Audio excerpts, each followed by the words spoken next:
Yes lads, welcome back to the channel. Today we are back with the trunking project, the full renovation rewire project we have been doing. If you haven't seen episode 1 already, I'll link it down below. But we're starting today off at Screwfix because we've got to pick up a load of bits.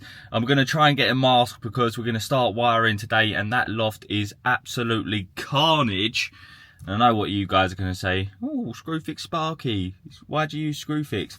I'll tell you why I use Screwfix. Screwfix has got a soft spot in my heart because when I was 16, Screwfix was my very first job, and that is where the journey all began. So that is why I shop at Screwfix. That's why I like it. It's convenient as well. There's thousands of stores around there.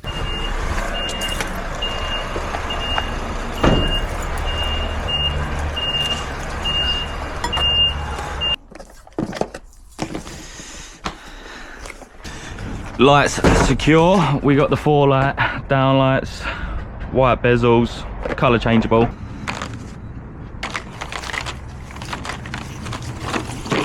Oval. Get that in there. Right, is that everything? That box is. I know I'm gonna forget something, but mask. Let me just double check. That's everything. Got some 2 gang boxes for the sockets. We got some 35mm 1 gang boxes. Always like to go 35mm. Plenty of room for all the switches and cables. Got some rubble bags for all the mess and a lovely new mask because that loft in this rewire is an absolute joke. So we've got all those bits from Screwfix. Now we're back at the rewire, and I don't know what has happened to my back, but it's absolutely killing me. If you say that house bashing is not graft, it is definitely graft. I feel folded after yesterday. A few chases, just being on the chase all day absolutely ruined you. But we made it to the rewire, and yesterday I was very annoyed because I forgot these. And if you don't know what these are FB keys, which basically allow you to into any cupboard, any riser cupboard in the UK, basically. And we needed these to get into the cupboard downstairs to see how we can isolate this fuse board up here. But I think we come up with a plan for moving the fuse board. Client is happy to go ahead and move the fuse board. We just had a look downstairs. It's literally just some 63 amp switches, which are labelled as well. So that's good, because sometimes when you work in flats, they're not labelled to what flat does what switch, and it can be an absolute nightmare. So what I'm thinking, when the time is right, because obviously we still need the power for now, but when the time is right, we're going to obviously ditch all this fuse board area, ditch this cupboard, and then what we're going to have to do is get, because we've got 16mm SWA coming in, which is this cable here, we've got the 16mm coming in, so we're going to have to get another bit of 16mm, and basically in the loft we're going to put a torpedo joint. So we're going to have a torpedo joint in the loft. The loft is all accessible anyway, so if the joint ever does fail, which it won't because we're doing it, and then we're going to torpedo joint into this cupboard. And then once we're in this cupboard, we're going to have to put either a switch fuse disconnector or a main switch with a metal enclosure, because we're going to have to earth the SWA somehow. Because what they've done originally is, if I show you, what they've done originally is just brought that in, glanded it off there, which is fair enough, but then they've got the outer sheathing just coming in that trunking, and then what they've done here is just single insulation, but then they make it double insulation by putting some heat shrink over it, which I don't know, I really don't know. But what we're going to do is try not to do all that. We don't want to be doing that. We're going to gland it off properly into either a switch fuse disconnector or a metal enclosure with a main switch. But either way, we're going to have to extend the cable. So that is the plan for that, which is probably the hardest bit of the job. It's a little bit extra, to be fair. Price this job, I'll let you know the price at the end of the video, but I priced this job just off the basis of photos. Yep, just photos.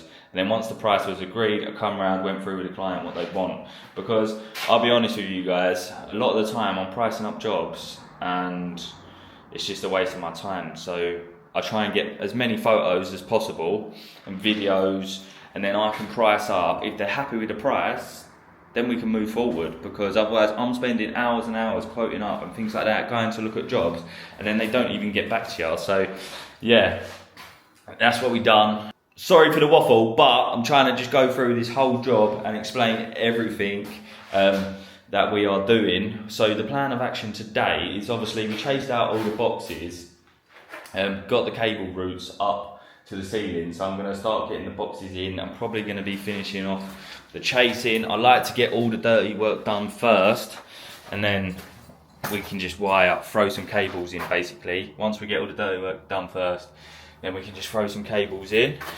So yeah, we're going to start getting the boxes mounted. So mounting the back boxes, we're just going to ping the laser back round, so then we can get it all level. But some of these walls are just so messed up. So like, for instance, this one here, the position they wanted it, half the wall is missing. So getting a fix in is going to be an absolute nightmare. So what we did get is this fire rated foam that we're going to fill it up with and try and fix the back box with.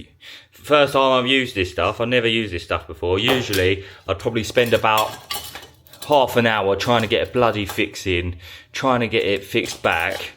But what's the point when I can just fill it with foam, fix it back with that, nice fixing, let it dry, and that's job done. Alright, I think just screw this on and... Oh.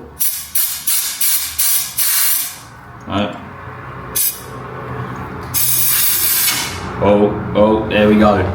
We're in action. I think I'm going to have to quickly do all these before it all dries out. This is an absolute nightmare. It is all over me. We've got the gloves out. This is definitely not the product to fix back boxes with. It's literally all over me.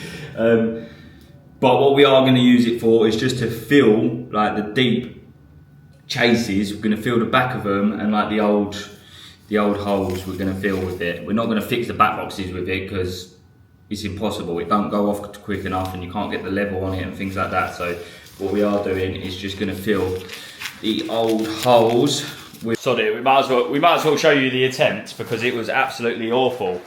You know what they say, if it's not broken, don't fix it. So why did we try and fix it? What an idiot. But yeah, so this was attempt number 1, and this is where I quickly realised that this is where I quickly realised just try and raw plug it. I mean, I said earlier about spending half an hour trying to raw plug it and things like that, but yeah, it just seeps out, it don't set quick enough, but we'll be able to tidy it up. So we learned from that and we just ditched it. So we just filled in like that massive hole that I was talking about. We just filled that in, and then I know it's just expanding like crazy, but we'll cut all that back once that's all cut back, and then we can start fixing the boxes.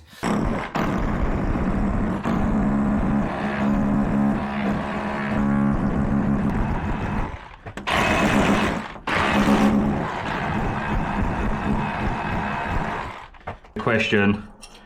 Oh, like a glove. Look at that, like an absolute glove. Lovely.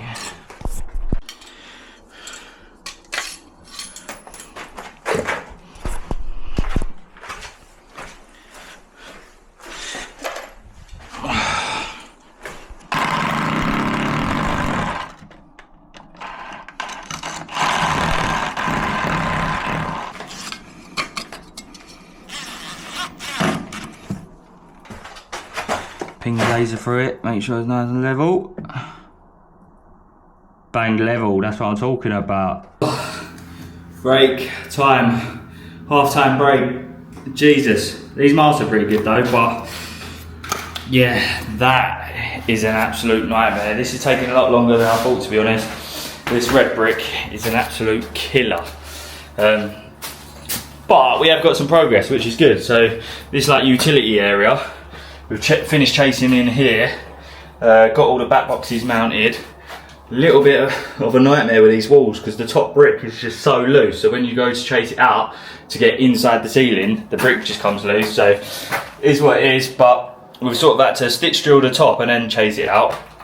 But all the chasing's done in here, Switch was an absolute nightmare because I couldn't get the chaser down there, I couldn't get the SDS in there, so it was a tricky one, but we managed to get it nice and solid, chased up to the ceiling, so all the drops are done in here. So this is the room ticked off the list. Now we're just gonna have a little break. We're on our own today, and yeah, originally I had 3 days booked in for the first fix. But I think it's going to be a little bit longer now. We've got to move the fuse board and things like that. But it is what it is. As long as we're done in 5 weeks before the kitchen goes in, that is all that matters to the client. So, yeah. For lunch today, my lunch is flipping boring. I ain't going to lie. I pretty much eat the same thing every single day for like the past 3 years. It's so boring. Like, I just have crisps. We have got these to try out though. Walker's masala chicken flavoured crisp. What's that about? But yeah, basically it is the same thing every single day. Fruit bowl, strawberries, grapes, trying to keep it healthy. But then I go to the shop and buy, where are these? Raspberry bonbons. These are my absolute favourite and my favourite sweet ever. So a little bit of balanced lifestyle there. Fruit and raspberry blueberry bonbons. Can't beat it, can ya? But we're going to scran this and then we're going to head back to the job, and I'll catch up with you all when I'm back there. Look at the bloody state of me. Absolutely cream crackered. Doing a rewire on your own is absolute graft, I'm not going to lie. But we've made some progress. We're pretty much all chased out, bar the kitchen. But the kitchen's got so much work to do, so we've got to figure that out another time. But we're pretty much chased out. We've done the hallway. That was an old switch, so we've had to dig all that out, chop that out. We put the new back box in. We've chased out the newly done switch for the bathroom. The bathroom we weren't meant to be touching, but probably a story for the next episode. Yeah, now we're gonna have to rewire the bathroom, which is an additional extra cost that I never told the client about, but we'll get more into depth into that one on the next episode. So if you haven't already, make sure you hit the subscribe button. We're taking you through the whole process of this rewire, start to finish, and yeah, it's going to be a good one. I'm hoping the end result looks absolutely lovely once it's all decorated and things like that. But slowly but surely we're getting there. So we're all boxed up. It's about 2:30 now. Thinking about just knocking it on the head, to be honest. I'm absolutely knackered. And then tomorrow we can just start wiring, because we're pretty much ready to start wiring. So that'll be the next stage. Now all the dirty work's done, all the chasing's done, we're going to be wiring. I know I slagged off the foam and it was a bit of a nightmare, but this, I literally had no choice, because it was literally the old socket, back to back, no brick, no fixing, no nothing. But it turned out too bad, so I just cut that with a multi-tool, and they're absolutely solid just to fill these gaps, because some of these walls are an absolute nightmare. So the foam ain't too bad, and I mean it's all getting plastered anyway, so they can just plaster straight over that, and job done. Right lads, we're back in the van and we're going to be ending the vlog here, ending the video here. I actually managed to end the vlog on the day, which is amazing. So if you have sticked around to the end of the video, thank you very much. You are an absolute legend, and it is much appreciated. I appreciate all your guys' supports on whatever social media channel there is. Yeah, you guys are the best, and I hope you've been enjoying this series so far. If you have, hit the thumbs up button, and yeah, I'll catch you on the next one. Stay grafting, lads.